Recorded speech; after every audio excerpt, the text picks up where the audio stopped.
Hello guys, तो ये हम बना रहे हैं कढ़ाई पनीर का मसाला। तो आइए चलिए देखते हैं कि मेरा कढ़ाई पनीर का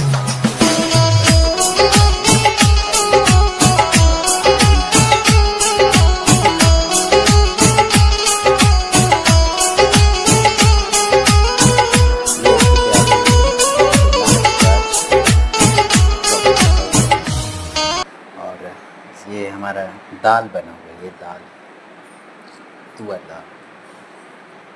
ये हमारा कढ़ाई पनीर का।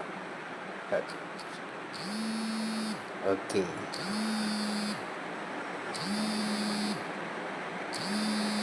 तो गाइस लोग कमेंट में ज़रूर बताइएगा कि रेसिपी मैं आधी अधूरा दिखाया हूँ और पूरा दिखाया हूँ।